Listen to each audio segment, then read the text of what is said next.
आज की इस वीडियो में मैं आपको सिखाने वाला हूं कि आप चेक रिपब्लिक के लिए किस तरह अप्लाई कर सकते हो, जो कि एक शेंजन कंट्री है, और इसके लिए कौन कौन से डॉक्यूमेंट्स रिक्वायर्ड होते हैं और इसका जो वीज़ा फ़ीस है और इसका जो प्रोसेसिंग टाइम है, सब कुछ मैं इसी वीडियो में डिस्कस करूंगा। सबसे इम्पोर्टेंट बात कि आपने ये वीडियो बिल्कुल भी स्किप नहीं करना। हो सकता है कि कोई भी इम्पोर्टेंट पार्ट मिस हो जाए, और ना ही आपने किसी भी एजेंट को हायर करना है और ना ही आपने किसी को भी कोई एक पैसा देना है। आप ख़ुद चेक रिपब्लिक के विज़िट वीज़े के लिए अप्लाई कर सकते हो। चलते हैं लैपटॉप स्क्रीन पर और मैं आपको स्टेप बाय स्टेप ये प्रोसेस करके दिखाता हूँ कि आप किस तरह ख़ुद घर बैठे चेक रिपब्लिक के विज़िट वीज़े के लिए अप्लाई कर सकते हो। पर आना है, यहाँ टैप करना है nv.gov.cz। आपने एंटर करना है। ये जो फर्स्ट वेबसाइट है, आपने इस वेबसाइट पर आना है। ये है चेक रिपब्लिक की ऑफिशियल वेबसाइट। ये चेक रिपब्लिक की ऑफिशियल वेबसाइट है। आपने इस वेबसाइट पर आना है। इस वेबसाइट पर आ गए, फिर उसके बाद आपने यहाँ पर वीज़ा टाइप पर आना है। आपने जब आप यहाँ आ गए वीज़ा टाइप पे, अच्छा पहले तो मैं आपको ये क्लियर कर दूं, इसका जो वीज़ा फ़ी है शेंजन वीज़ा का वो है 90 यूरो। अगर 6 साल से लेकर 11 साल की उम्र का बच्चा हो तो इस सूरत में उसकी 45 यूरो है। अगर 6 साल से कम है तो इस सूरत में उसकी कोई फीस नहीं है। आपने वीज़ा एंड काउंसलर इंफॉर्मेशन पर आना है। फिर उसके बाद आपने नीचे स्क्रॉल करना है। इसको नीचे स्क्रॉल किया, फिर उसके बाद ये है वीज़ा फॉर्म, ये है वीज़ा फॉर्म। आपने यहाँ पर आकर आपने वीज़ा एप्लीकेशन फॉर्म यहाँ से आपने वीज़ा एप्लीकेशन इंग्लिश ये आपने डाउनलोड करना है इस तरह का।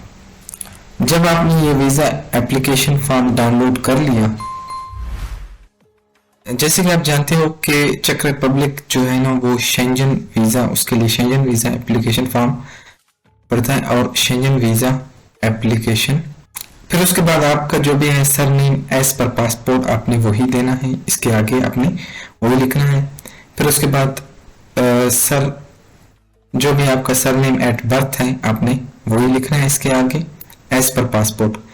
जो भी आपका फर्स्ट नेम है एज पर पासपोर्ट आपने वही लिखना है इसके आगे। फिर उसके बाद आ जाता है डेट ऑफ बर्थ। आपका जो भी डेट ऑफ बर्थ है आपने इसके आगे वो लिखना है। फिर उसके बाद आ जाता है प्लेस, जो भी आपका प्लेस ऑफ बर्थ है कि आप किस सिटी में पैदा हुए आपने वो लिखना है। फिर उसके बाद किस कंट्री में आप पैदा हुए हो आपने, अगर आप पाकिस्तान से हो तो पाकिस्तान, अगर आप इंडिया से हो तो आप इंडिया।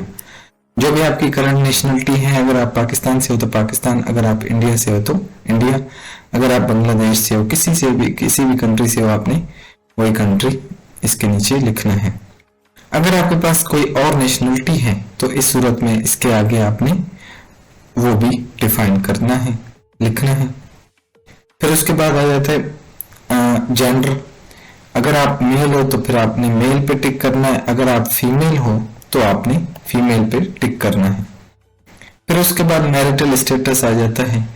आप अगर सिंगल हो तो सिंगल पे टिक करें, मैरिड हो तो मैरिड पे, अगर रजिस्टर्ड पार्टनर हो तो उस पे, अगर आप सेपरेटेड हो तो आप उस पे, अगर आप डिवोर्स्ड हो तो आपने उस पे टिक करना है। फिर उसके बाद नीचे आ जाते हैं। यहाँ कह रहा है कि अगर आपके साथ कोई बच्चा जा रहा हो जिसकी एज 18 साल से कम है तो इस सूरत में आपने उसका जो लीगल गार्डियन है, जैसे कि मदर एंड फादर, आपने उनकी डिटेल्स वगैरह देनी है। उनका फर्स्ट नेम लिखना है, उनका एड्रेस लिखना है, उनका फ़ोन नंबर, ईमेल वगैरह और नेशनलिटी लिखना है। फिर उसके बाद आ जाता है कि आपने यहाँ पर नीचे अपना शिनाख्ती कार्ड नंबर लिखना है। अगर आप इंडिया से हो तो आधार कार्ड नंबर आपने लिखना है। फिर उसके बाद आ जाता है कि type of documents, travel documents जो भी आपका है, ऑर्डिनरी है तो फिर आपने ऑर्डिनरी पे टिक करना है, डिप्लोमेटिक है तो डिप्लोमेटिक पे, सर्विस है तो सर्विस पासपोर्ट पे, जो भी आपका पासपोर्ट है आपने उस पर टिक करना है। फिर उसके बाद नीचे आ जाते हैं। फिर उसके बाद आ जाता है कि ट्रैवल डॉक्यूमेंट्स, जो भी आपका नंबर है, ट्रैवल डॉक्यूमेंट्स जो भी पासपोर्ट नंबर है आपने इसके आगे वो लिखना है। फिर उसके बाद जिस दिन आपका डेट इशू हुआ था, जिस दिन इशू हुआ था आपने वो लिखना है। फिर उसके बाद पासपोर्ट की वैलिडिटी आपने लिखना है कि आपकी पासपोर्ट की वैलिडिटी कब है, आपने वो एक्सपायरी लिखना है। फिर उसके बाद इशू बाय कंट्री कि आपका पासपोर्ट किस कंट्री से इशू हुआ है, आपने उसके आगे वो लिखना है। फिर उसके बाद आ जाता है कि फैमिली मेंबर, अगर आपका फैमिली मेंबर ईयू में या शेंजन कंट्री में या चाइना का सिटीजन हो तो इस सूरत में आपने उनका सरनेम, फर्स्ट नेम, उनका डेट ऑफ बर्थ, नेशनलिटी और उनका ट्रैवल डॉक्यूमेंट्स नंबर आपने लिखना है। अगर आपका कोई भी शेंजन मतलब कि आपका कोई भी फैमिली मेंबर शेंजन कंट्री में या ईयू में या चाइना के सिटीजन या यूके का नेशनलिटी होल्डर नहीं है तो इस सूरत में आपने इस सेशन को स्किप करना है, सेशन 17 को।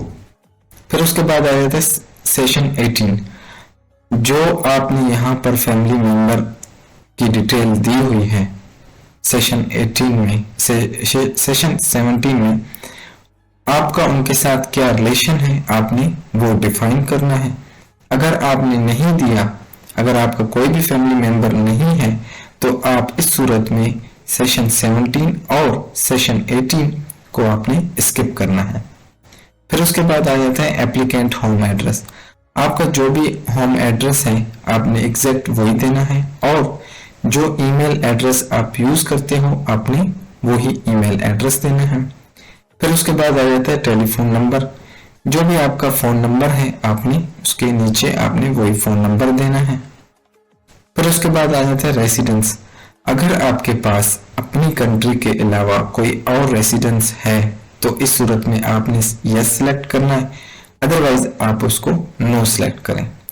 अगर आप यस सिलेक्ट करते हैं तो फिर आपने उसकी परमिट वगैरह आपने उनका डिटेल्स और उनकी वैलिडिटी आपने वो देना है। अगर आप नो सिलेक्ट करते हैं तो उसके बाद आपने उस पर नो सिलेक्ट करें। फिर उसके बाद आ जाता है करंट ऑक्यूपेशन, कि आपका करंट ऑक्यूपेशन क्या है, कि आप क्या काम करते हो, आप टीचर हो, डॉक्टर हो, प्लम्बर हो, जो भी हो आपने उसके आगे वही लिखना है।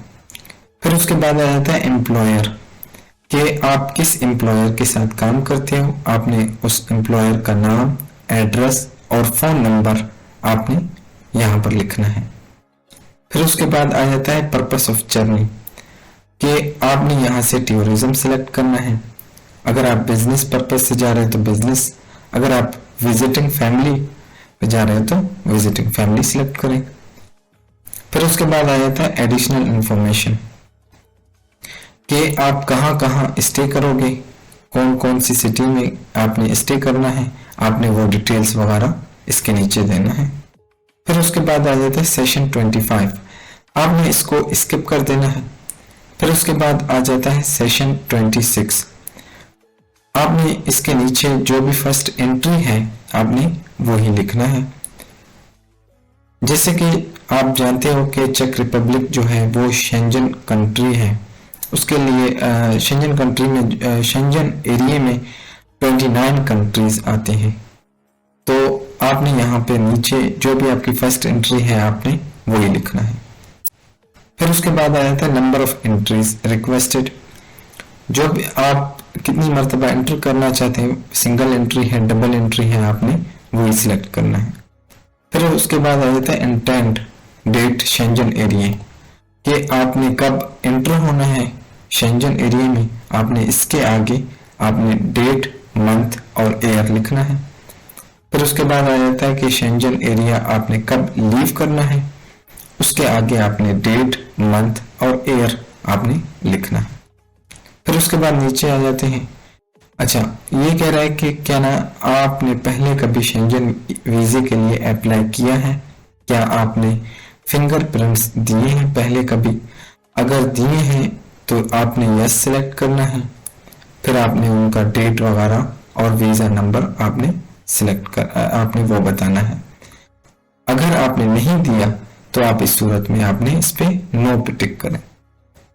फिर उसके बाद आ जाता है सेशन 29, आपने इसको स्किप कर देना है। फिर उसके बाद आ जाता है सेशन 30, अगर आपको कोई भी इनवाइट कर रहा हो शेंजन कंट्री से, तो फिर आपने उस इनवाइटिंग पर्सन का नाम और उनका एड्रेस और ईमेल आपने और उनका फ़ोन नंबर देना है। अगर आप इनवाइटिंग नहीं हैं तो इस सूरत में आपने जो होटल वगैरह बुकिंग किया है आपने वो उनकी होटल का नाम, उनका एड्रेस और उनका ईमेल आपने यहाँ पर लिखना है और उनका फ़ोन नंबर। फिर उसके बाद आ जाता है कि अगर आप कंपनी की तरफ से या किसी ऑर्गेनाइजेशन की तरफ से इनवाइटेड हैं तो इस सूरत में आपने उनका एड्रेस वगैरह और नेम डिटेल्स आपने यहाँ पर देना है। अगर आप इनवाइटेड नहीं हैं किसी भी कंपनी की तरफ से तो आप इसको स्किप कर दें। फिर उसके बाद आ जाता है कॉस्ट ऑफ ट्रैवलिंग, कि आप जहां जहां आप जो भी एक्सपेंस होगा ट्रैवलिंग का वो कौन पे करेगा, आपने यहाँ से बाय एप्लीकेंट हिमसेल्फ करना है। अगर आप बाय स्पॉन्सर हो तो आप यहाँ से ये चूज करना है। अगर होस्ट की तरफ से या कंपनी की तरफ से उनकी तरफ से हैं तो फिर आपने ये चूज करना है। अच्छा, फिर उसके बाद बोल रहा है कि मीन्स ऑफ सपोर्ट, कि आप अगर ट्रैवल करोगे तो फिर आप किन चीज़ों में किस सूरत में आप यूज़ करोगे, cash, travel cheque and credit card. आप इन तीनों में से, या आपका प्रीपेड अकोमोडेशंस है तो आपने उस पर टिक करना है। अगर आप कैश की सूरत में यूज़ करोगे तो कैश पे टिक करना, ट्रैवल चेक यूज़ करते हो तो ट्रैवल चेक पे यूज़ करना, अगर आप क्रेडिट कार्ड यूज़ करते हो तो आपने क्रेडिट कार्ड पे टिक करना है। फिर उसके बाद नीचे आ जाते हैं, ये कह रहा है कि अगर आपका वीज़ा रिफ्यूज होता है या रिजेक्ट होता है तो इस सूरत में आपका जो वीज़ा फी है वो आपको रिफंड नहीं किया जाएगा। फिर उसके बाद नीचे आ जाते हैं, फिर उसके बाद आता है कि प्लेस एंड डेट, आपने कब आपने वो अप्लाई कर आपने मतलब कि कब जिस दिन आप अप्लाई करोगे आपने वो डेट देना है और प्लेस देना है। फिर उसके बाद आपने सिग्नेचर, इसके आगे आपने सिग्नेचर कर देना है। जब आपने ये एप्लीकेशन फॉर्म फिल कर लिया फिर उसके बाद आपने दोबारा VFS ग्लोबल पर जाना है। अच्छा, पहले मैं ये क्लियर कर दूं, अच्छा इसका जो प्रोसेसिंग टाइम है वो है 10 to 15 डेज। फिर आपने VFS ग्लोबल पर आना है। यहाँ पर आकर आपने अपनी अपॉइंटमेंट वगैरह बुक करना है। अपॉइंटमेंट बुक करने के बाद फिर आपने एम्बेसी चले जाना है। That's all. अगर आपको ये वीडियो अच्छी लगी हो तो आपसे यही रिक्वेस्ट है कि मेरे वीडियो को लाइक और चैनल को सब्सक्राइब करें। सबसे इम्पोर्टेंट बात कि चेक रिपब्लिक के लिए कौन कौन से डॉक्यूमेंट्स रिक्वायर्ड होते हैं: passport size photos, visa application form, travel medical insurance, flight reservations, hotel booking, bank statement, proof of employment, proof of property, FRC, cover letter. That's all.